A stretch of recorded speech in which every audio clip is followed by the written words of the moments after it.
오늘 히브리서 마무리 부분입니다. 25절처럼 미리 우리 하나님의 은혜가 여러분과 저에게 늘 함께 하시기를 축복합니다. 22절에 보면은 몇 마디에 불과한 짧은 편지라고 했습니다. 편지치고는 짧지 않죠. 분량이 짧다는 얘기가 아니라 요점이 짧다는 것입니다. 많은 분량이었지만 요점은 하나입니다. 간단하고 단순하고 굉장히 짧다는 것입니다. 그것은 예수 그리스도의 보혈입니다.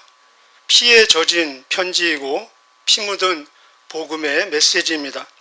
오늘 요절을 소개하자면 20절로 요절을 정하고 오늘 내용 전체도 바로 20절에 근거해서 20절에 예수님의 보혈이 나오는데 이것이 모든 것의 이유이고 근거이고 능력이고 또 목적이라는 것입니다. 우리 20절을 먼저 읽고 그리고 본문을 다 20절로 한번 연결을 하도록 하겠습니다. 20절 같이 읽겠습니다. 시작. 평화의 하나님께서 양들의 큰 목자이신 우리 주 예수님을 죽음에서 살리셨습니다. 하나님께서는 예수님의 보혈로 자기 백성과 영원한 언약을 맺으셨습니다. 아멘. 하나님께서는 예수님의 보혈로 자기 백성과 저와 여러분 하나님의 백성이시죠. 영원한 언약을 맺으셨습니다. 한 번에 완벽하게 영원히. 모든 구절들은 20절에 귀결될 것입니다.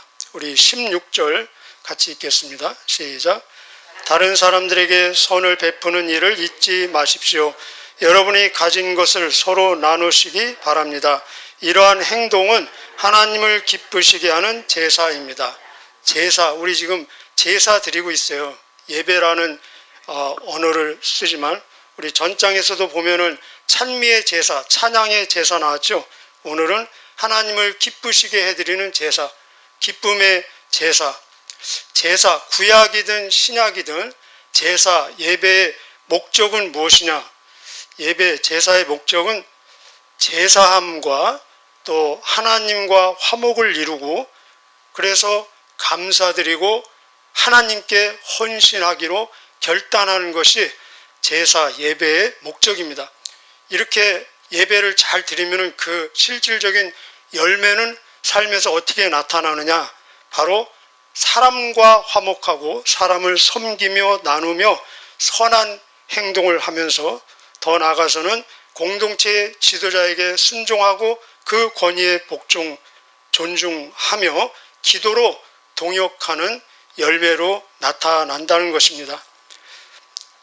제사에서 반드시 있어야 될 것은 피 아닙니까? 그래서 구약에서는 동물의 피를 사용했고 오늘 우리는 여전히 예수님의 십자가의 보혈, 그 피를 의지해서 나오고 있습니다. 그 피는 지금도 살아서 역사하고 있습니다.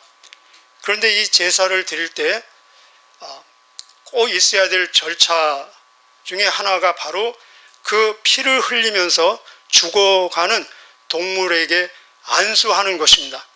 안수는 누가 할까요? 우리가 안수하면은 제사장이 할 것처럼 생각되는데 사실은 그 제사를 드리는 당사자가 안수를 합니다. 근데 그 안수는 오늘날 목사님들이 하는 그 안수와는 좀 다릅니다. 우리가 지금 하는 안수는 하나님의 축복을 빌어드리는 안수 기도라면은 이 제사에서 죽어가는 동물에게 하는 그 안수는 몸을 다 얹히고 싶지만 몸을 대표해서 손만 얹힘으로써 바로 전가의 의미가 있습니다. 그래서 원래는 내가 죽어야 되는데 내 죽음이 이 죽어가는 동물에게 내가 피를 흘려야 되는데 이 피 흘리는 동물에게 그래서 내 피가 내 죽음이 그 동물에게 전가되어진다는 상징적인 의미로서 안수를 하고 있습니다. 그 안수는 손만 얹히는 것이 아니라 사실은 몸 전체를 그 동물에게 실어주는 것입니다. 마찬가지로 십자가에서 피를 흘리시며 돌아가신 그 예수님께 우리도 안수라는 표현은 좀 이상하지만 우리의 몸, 손만이 아니라 우리의 몸 전체를 실어 드리는 것입니다. 우리 십자가의 교환, 십자가의 전가를 많이 들어보셨을 것입니다. 그런데 이 십자가에서 일어나는 교환, 십자가에서 일어나는 이 전가는 단순히 상징적인 표현이 아니라 영적으로 실제라는 것입니다. 그래서 십자가에서 돌아가시는 그 보혈을 흘리실 때 예수님의 것이 나의 것이 되고 내 것이 동시에 예수님께 옮겨지는 이 교환, 전가의 사건이 이루어진다는 것입니다. 무엇이 옮겨졌습니까? 예수님의 의가 나의 의가 되고 예수님의 거룩하심이 나의 거룩함이 되고 예수님의 풍성하심이 나의 풍성함이 되고, 그래서 결국은 예수님의 부활이 나의 부활이 되고 예수님의 승리가 나의 승리가 되고 예수님의 승천이 나의 승천이 되고 예수님의 천국이 나의 천국이 되고, 그래서 예수님의 기업이 나의 기업이 되고 결국은 예수님의 영광이 나의 영광이 되는 것입니다. 이 내용은 성경에 사실은 다 나와 있습니다. 그런데 중요한 것은 동시에 바로 같은 시간에 나의 죄가 예수님의 몸에 옮겨지는 것이고 나의 불의가 예수님께 옮겨지는 것이고 나의 죄성이 예수님께 옮겨진다는 것입니다. 여러분 결혼식 해보셨죠? 결혼식은 평생에 몇 번 하십니까? 한 번 하죠. 한 번으로 평생 완전하고 충분합니다. 완전하고 충분하다는 증거가 무엇입니까? 바로 결혼의 삶, 생활은 매일매일 반복되고 계속되지 않습니까? 최소한 죽을 때까지.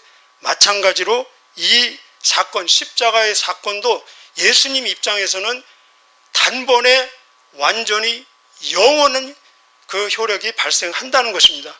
그런데 제사를 드리는, 예배를 드리는 우리의 입장에서는 바로 우리의 죄성을 예수님께 옮겨드리고 우리의 죄악을, 우리의 불의를, 우리의 욕심을 예수님의 십자가에 전가시키는 이 옮겨드리는 행위는 계속해서 반복되고 또 반복되고 계속되어지고 또 계속되어져야 된다는 것입니다. 언제까지요? 우리의 이 흙의 몸을 벗어버리고 하늘의 몸을 입을 때까지 계속되어져야 된다는 것입니다.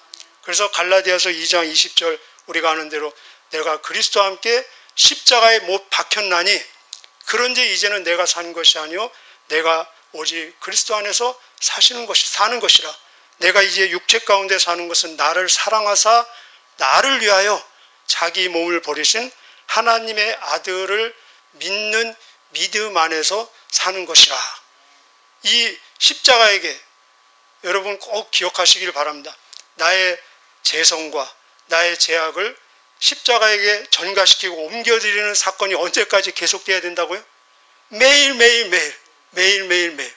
그래서 고린도전서 15장 31절에는 나는 날마다 죽노라. 우리 한번 같이 해볼까요? 죽기 싫으시면 안 하셔도 되겠습니다. 나는 날마다 죽노라. 나는 날마다 죽노라. 그렇습니다. 바로 이 예수님의 십자가 죽음에 연합하고 그럴 때 예수님의 생명이 내 생명이 되고 그럴 때 실질적인 그 생명의 열매가 우리의 삶 속에서 일어난다는 것입니다. 그 열매가 얼마나 풍성하겠습니까? 그런데 오늘 우리에게 선보이는 그 열매들은 선을 베풀고 나누어 주고 또 가진 것을 공급하면서 17절에는 여러분을 인도하는 지도자에게 순종하고 그들의 권위를 존중하며 기도로 동역하는 데까지 가게 된다는 것입니다. 그래서 이 세상에 많은 공동체들이 있지 않습니까? 하나님께서 정하신 그 원리 원칙은 지도자에게 순종하며 그 권위를 존중해 주면서 기도로 동역함으로 그 공동체를 유지시키고 성장 발전시키게 정하신 것이 하나님의 원리 원칙이라는 것입니다. 하물며 그렇다면 교회는 예수님의 몸인데 얼마나 더 이 원리가 적용되지 않겠습니까? 우리 17절 한번 같이 읽어보겠습니다. 17절 시작. 여러분을 인도하는 지도자들에게 순종하고 그들의 권위를 존중하십시오. 그들은 여러분의 영혼을 책임진 자들이기에 여러분을 주위에서 살피고 있습니다. 그들이 이 일을 괴로워하지 않고 즐거운 마음으로 할 수 있도록 해 주십시오. 그들의 일을 힘들게 하는 것은 여러분에게 아무 도움이 되지 않습니다. 지도자는 우리의 영혼의 책임을 지고 있는 사람이라고 소개하고 있습니다. 그리고 지도자에게 순종하지 않고 권위를 존중해 주지 않으면 지도자가 마음이 굉장히 괴로워진다고 얘기하고 있습니다. 그리고 순종하고 존중하지 않으면 그 당사자에게 끝에 뭐라고 얘기합니까? 아무 도움이 된다고요? 안 된다고 얘기하고 있습니다. 자, 그렇다면 왜 우리는 교회 공동체에서 이미 하나님께서 그 원리 원칙을 정해 주셨는데 왜 우리는 순종하고 그 권위를 존중해야 될까? 제가 성경에서 몇 가지 소개해서 정리하도록 하겠습니다. 첫째는 예수님께서 부활하시고 나서 마태복음 28장에 그렇게 말씀하셨습니다. 하늘과 땅의 모든 권세가 나에게 있다. 세상에 있는 모든 영적이든 세상적이든 모든 권세를 속된 표현으로 예수님이 다 싹쓸이 하셨습니다. 그리고 로마서 13장에도 모든 권위와 권세는 하나님께로 말미암는다. 세상 권세도 하나님으로부터 나오고 심지어 우리가 볼 때 어떤 때는 좀 부당해 보이는 권세들이 좀 있지 않습니까? 이 세상에 심지어 그런 권세까지도 하나님이 허용하신 권세라는 것입니다. 그렇다면 하물며 예수님의 몸인 교회는 얼마나 더 하나님의 권세에 순종하는 그 질서에 하나님의 실질적인 역사가 나타나는 현장이라는 것입니다. 그리고 예수님이 실질적으로 우리에게 본을 보여주셨는데 빌립보서 2장 5절 이하에 너희 안에 이 마음을 품으라. 예수님을 본받으라. 예수님이 우리의 진짜 구원자고 주님이시라면 예수님은 우리의 모델입니다. 따라가야 될 모델이에요. 그런데 예수님이 모델을 제시하면서 너희 안에 이 마음을 품으라. 곧 그리스도 예수의 마음이니 그는 근본 하나님의 본체시나 하나님이시면서도 불구하고 종이 되고 사람이 되고 아니 죄인의 모습이 되어서 순종하셨는데 어디까지 순종하셨느냐? 죽기까지 순종하시고 그 죽음도 보통 죽음이 아니라 십자가의 죽으심으로 우리에게 본을 보여주시고 너희는 이 본을 따르라. 죽기까지 순종하시면서 이 본을 따르라는 것입니다. 그렇다면 죽지 않은 상태에서 살아있는 상태에서는 이 명령, 이 요구는 따라하기에 너무너무 지나친 요구입니다라고 할 것이 없다는 것입니다. 살아있는 한은. 왜냐하면 예수님은 죽기까지 순종하시면서 나를 따르라라고 하셨기 때문에 그렇습니다. 여기 또 세 번째, 왜 우리는 교회 지도자 목사님에게 순종해야 되는가? 여기 그분들은 여러분의 영혼을 책임진 자들이다라고 소개하고 있습니다. 여러분 지금 신앙생활 오래, 교회생활 오래 해보셨죠? 지금까지 한번 짧은 시간 한번 반추해 보시길 바랍니다. 목사님께서, 담임 목사님께서 여러분에게 무엇을 요구하고 무엇을 명령했는가 한번 짧은 시간 한번 스크랩 해보시기 바랍니다. 결국은 우리를 예수님께 인도하는, 예수님을 더 잘 믿도록 축복받도록 인도하는 요구이고 명령이라는 것입니다. 우리가 이해를 하든 안 하든 그 결과는 예수님께 인도하는 요구요, 더 축복받고 더 은혜받도록 그 길을 인도하는 요구이기 때문에 우리는 순종하고 그 권위를 존중해야 된다는 것입니다. 그리고 마지막 또 다른 이유는 끝에 여러분에게 아무 도움이 되지 않습니다. 이렇게 얘기하고 있죠. 이 말은 결국은 순종하지 않고 그 권위를 존중하지 않으면은 축복을 거절하는 결과가 된다는 것입니다. 나에게 오는 축복을 내가 스스로 거절하는 결과가 된다는 것입니다. 그리고 내 영적인 그리고 인격적인 성장이 엄청난 장애가 되고 결국은 우리에게는 하나님께서 다 지도력을 발휘할 수 있는 영역을 주셨습니다. 그래서 모든 이 공동체는 지도력의 고리로 다 연결이 되어 있습니다. 목사님도 어떤 지도력의 밑에 있습니다.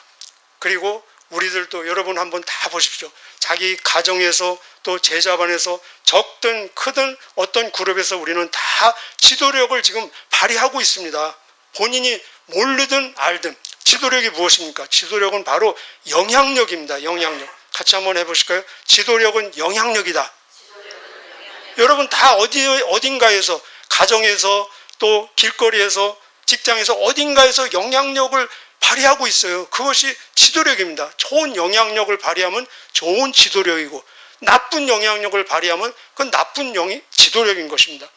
그런데 중요한 것은 하나님께서 모든 사람들을 이 지도력의 고리, 체인으로 다 연결을 시켰는데 내가 내 위에 있는 지도력에 순종하지 않고 그 권위에 존중을 표하지 않는다면 나에게 위임한 하나님께서 나에게 위임해 주신 그 지도력의 영역이 축소되고 더 약화된다는 것입니다. 그래서 내가 위의 지도력에 순종하고 더 거기에 기도로 동역하면 할수록 나에게 지도력의 그 영역과 범위를 더 확장시켜 주시고 사역의 지경을 넓혀 주신다는 것입니다. 지혜로운 저와 여러분 되시기를 축복합니다. 그러나 이렇게 선을 행하고 또 나누어주고 베풀고 지도력에 순종하고 권위에 존중하고 기도로 동역하는 이런 모든 것들조차도 결국은 내 힘으로 하는 것이 아니라 하나님께서 공급해 주시는 힘으로 하는 것이고 결국은 은혜로 감당하게 된다는 것입니다. 바로 그 말씀이 21절 같이 읽으실까요? 시작. 바로 이 하나님께서 여러분에게 필요한 모든 것을 내려주셔서 여러분이 하나님의 일을 잘할 수 있게 되기를 바랍니다. 또 예수 그리스도를 통해 우리 안에서 그의 기뻐하시는 뜻이 이루어지기를 기도합니다. 예수 그리스도께 길이 영광이 있을 것입니다. 아멘. 지금 말씀 굉장히 은혜스럽죠? 그죠? 자, 그래서 결론은 은혜입니다. 25절 읽겠습니다. 시작. 하나님의 은혜가 여러분 모두에게 늘 함께 하기를 기도합니다. 한 번 더요. 하나님의 은혜가 여러분 모두에게 늘 함께 하기를 기도합니다. 결론은 은혜입니다. 성경책 마지막 장 마지막 절이 주 예수의 은혜가 모든 자들에게, 그 모든 자들은 하나님의 사람들입니다. 주 예수의 은혜가 모든 하나님의 사람들에게 있을지어다. 이 하나님의 은혜를 공급하는 근거가 무엇이냐? 근거가 바로 예수 그리스도의 십자가의 보혈이라는 것입니다. 우리도 어떤 막 엄청난 좋은 일이 있을 때 그것 때문에 막 마음이 넓어져서 막 선을 막 베풀지 않습니까? 하나님께서 예수 그리스도의 십자가의 보혈이 너무너무 만족스럽고 그 위력이 너무너무 위대하기 때문에 그것을 근거해서 한량없는 제한 없는 은혜를 막 퍼부어 주신다는 것입니다. 골로새서 1장 20절에 십자가의 보혈에 근거해서 화평을 이루셨으니 이 화평은 모든 만물, 땅에 있는 것들이나 하늘에 있는 모든 것들을 하나님께서 자기와 화목하게 하기를 기뻐하셨느니라 그렇게 말씀하고 계셔요. 이 말씀은 심지어 성도, 우리 성도는 물론이거니와 안성도, 불신자들에게까지도 모든 피조물들에게까지도 하나님께서 제공하시고 공급하시는 그 은혜의 근거는 바로 십자가의 보혈이라는 것입니다. 우리가 지금도 누리고 있는 엄청난 은혜들이 있습니다. 결국은 은혜일 것입니다. 우리가 이 생을 정리할 때 우리가 할 수 있는 유일한 고백은 무엇입니까? 모든 것이 다 하나님의 은혜였다. 돌아보면은 하나님의 은혜로 내가 이곳까지 왔고 지금도 살고 있고 앞으로도 살 것이다. 그렇지 않습니까? 그런데 그 은혜를 받는 근거는 뭐라고요? 십자가의 보혈이라는 것입니다. 하나님의 은혜를 우리는 어떤 은혜를 받고 그리고 받을 것입니까? 가장 첫 번째는 하나님의 절대 주권적인 섭리와 그리고 무조건적인 선택의 은혜를 우리는 이미 받았습니다. 이 은혜도 역시 예수 그리스도의 십자가의 보혈에 근거해서 하나님께서 주시는 은혜라는 것입니다. 우리는 어떤 은혜를 받았고 지금 받고 있습니까? 바로 용서함, 제사함과 구원의 은혜를 지금 우리는 받았고 받고 있습니다. 이 은혜도 역시 십자가의 보혈에 근거해서 하나님이 쏟아 부어주시는 은혜라는 것입니다. 그래서 에베소 1장 7절에 그렇게 말씀하십니다. 그의 은혜의 풍성함을 따라 그 피로 말미암아 우리가 속량 구속 곧 제사함을 받았느니라. 우리 에베소 2장 8절 아시죠? 우리가 그 은혜로 말미암아 구원을 얻었나니 이것이 너희에게서 난 것이 아니요 하나님의 선물이라. 행위에서 난 것이 아니니 누구든지 자랑치 못하게 하려 하심이라. 이 은혜는 어떤 은혜입니까? 변화하게 하고 성장하고 성숙하게 하는 그 능력을 끊임없이 제공해 주시는 은혜라는 것입니다. 우리 4장에서 때를 따라 돕는, 여기 나왔나? 때를 따라 돕는 은혜 보셨죠? 그죠? 때를 따라 돕는 은혜.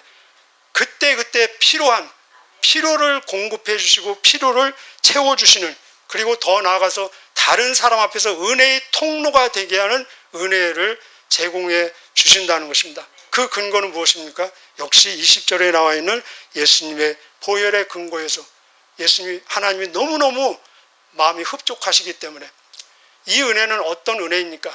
결국은 모든 것을 감당케 하시고, 여러분 지금 어떤 시련과 어떤 문제와 어떤 역경, 난관이 있으십니까? 그러나 모든 것을 감당케 하시고 넉넉히 이기게 하시고 결국은 천국에 입성케 하는 미래를 이끌어가는 은혜.